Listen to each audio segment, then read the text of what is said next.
विधवा जरूर हूँ साहब, पर बिकाऊ नहीं।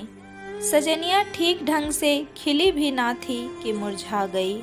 उसे क्या पता था कि 2 साल पहले जिसने अग्नि को साक्षी मानकर जिंदगी भर साथ निभाने का वादा किया था, वह इतनी जल्दी साथ छोड़ देगा।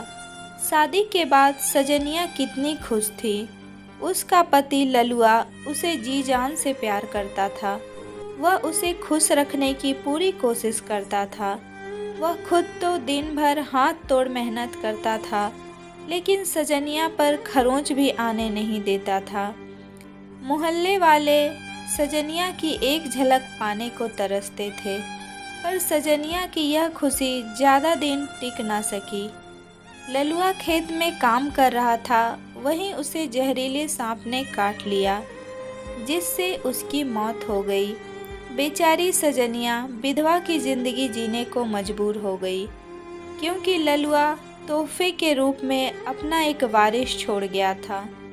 किसी तरह कर्ज लेकर सजनिया ने पति का अंतिम संस्कार तो कर दिया, लेकिन कर्ज चुकाने की बात सोचकर वह सिहर उठती थी।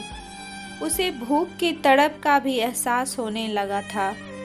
जब भूख से बिलखते बच्चे की रोने की आवाज़ सजनिया के कानों से टकराती, तो उसके सीने में हुक सी उठती। पर वह करती भी तो क्या करती। जिस सजनिया की एक झलक देखने के लिए मोहल्ले वाले तरसते थे, वही सजनिया अब मजदूरों के झुंड में काम करने लगी थी। गांव के मनचले लड़के छींटा कसी भी करते थे, लेकिन उनकी अनदेखी कर सजनिया अपने को कोस कर चुप रह जाती थी। एक दिन गांव के सरपंच ने कहा, बेटी सजनिया, वीडियो के दफ्तर से ललुआ के मरने पर तुम्हें 10,000 रुपये मिलेंगे।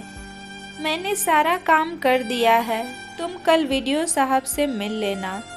अगले दिन सजनिया ने वीडियो दफ्तर जाकर वीडियो साहब को अपना सारा दुखड़ा सुना दिया। वीडियो साहब ने पहले तो उसको ऊपर से नीचे तक घूरा, उसके बाद अपनापन दिखाते हुए उन्होंने खुद ही फॉर्म भरा। उस पर सजनिया के अंगूठे का निशान लगवाया और 1 हफ्ते बाद दोबारा मिलने को कहा। सजनिया बहुत खुश थी और मन ही मन सरपंच और वीडियो साहब को धन्यवाद दे रही थी। 1 हफ्ते बाद वह फिर वीडियो के दफ्तर पहुंची। वीडियो साहब ने उसको अदब से कुर्सी पर बैठने को कहा। सजनिया ने शर्माते हुए कहा, नहीं साहब, मैं कुर्सी पर नहीं बैठूंगी, ऐसे ही ठीक हूँ। वीडियो साहब ने सजनिया का हाथ पकड़कर कुर्सी पर बैठाते हुए कहा, तुम्हें मालूम नहीं है कि अब सामाजिक न्याय की सरकार चल रही है। अब केवल गरीब ही कुर्सी पर बैठेंगे। मेरी तरफ देखो ना, मैं भी तुम्हारी तरह गरीब ही हूँ।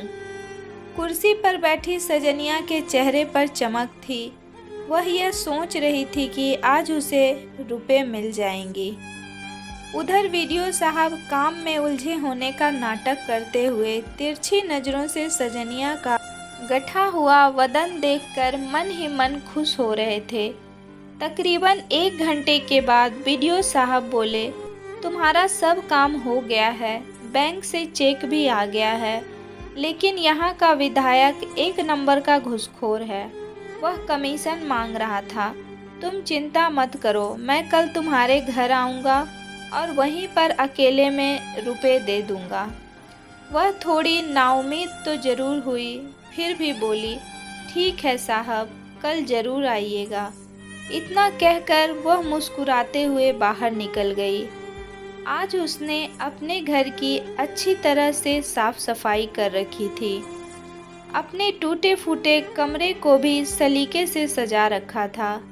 वह सोच रही थी कि इतने बड़े हाकिम आज उसके घर आने वाले हैं, इसलिए चाय नाश्ते का भी इंतज़ाम करना ज़रूरी है। ठंड का मौसम था, लोग खेतों में काम कर रहे थे। चारों तरफ सन्नाटा था।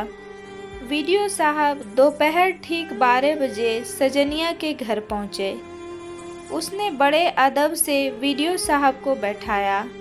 आज उसने साफ सुथरे कपड़े पहन रखे थे, जिससे वह काफ़ी खूबसूरत लग रही थी। आप बैठिए साहब, मैं अभी चाय बनाकर लाती हूँ, सजनिया ने मुस्कुराते हुए कहा। अरे नहीं, चाय की कोई ज़रूरत नहीं है, मैं अभी खाना खाकर आ रहा हूँ, बीडीओ साहब ने कहा। उनके मना करने के बावजूद वह चाय बनाने अंदर चली गई। उधर सजनिया को देखते ही बीडीओ साहब अपने होशो हवास खो बैठे थे। अब वे इसी ताक में थे कि कब उसको अपनी बाहों में समेट ले। तभी उन्होंने उठकर कमरे का दरवाज़ा बंद कर दिया। जल्द ही सजनिया चाय लेकर आ गई, लेकिन बीडीओ साहब ने चाय का प्याला लेकर मेज पर रख दिया और उसको अपनी बाहों में ऐसे जकड़ा कि लाख कोशिशों के बावजूद वह उनकी पकड़ से छूट ना सकी। बीडीओ साहब ने प्यार से उसके बाल सहलाते हुए कहा, देख सजनिया, अगर इनकार करेगी तो बदनामी तेरी होगी। लोग यही कहेंगे कि विधवा होने का नाजायज़ फ़ायदा उठाने के लिए बीडीओ साहब को फंसाया है। अगर चुप रही तो तुझे रानी बना दूंगा। लेकिन सजनिया बेफिक्र हो गई और बीडीओ साहब के चंगुल से छूटते हुए बोली, तुम अपने आप को समझते क्या हो? मैं 10,000 रुपये में बिक जाऊंगी। इससे तो अच्छा है मैं भीख मांगकर ललुआ की विधवा कहलाना पसंद करूंगी, लेकिन रानी बनकर तुम्हारी रखैल नहीं बनूंगी। सजनिया के इस रूखे बर्ताव से बीडीओ साहब का सारा नशा उतर गया। उन्होंने सोचा भी ना था कि वह इतना बड़ा हंगामा खड़ा करेगी। अब वे हाथ जोड़कर उससे चुप होने की प्रार्थना करने लगे। सजनिया चिल्ला चिल्लाकर कहने लगी, तुम जल्दी यहाँ से भाग जाओ, नहीं तो मैं शोर मचाकर पूरे गांव वाले को इकट्ठा कर लूँगी। घबराए बीडीओ साहब ने वहाँ से भागने में ही अपनी भलाई समझी। तो दोस्तों, आज भी समाज में अपनी ताकत के आगे बहुत से इंसान ऐसे हैं जो कमज़ोर और लाचार विधवाओं को दबाना चाहते हैं, उसे अपनी उंगलियों पर नचाना चाहते हैं।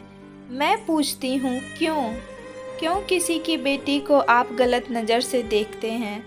कभी सोच कर देखिए कि वह बेटी अगर आपकी हो तो क्या आप यह बर्दाश्त कर पाएंगे?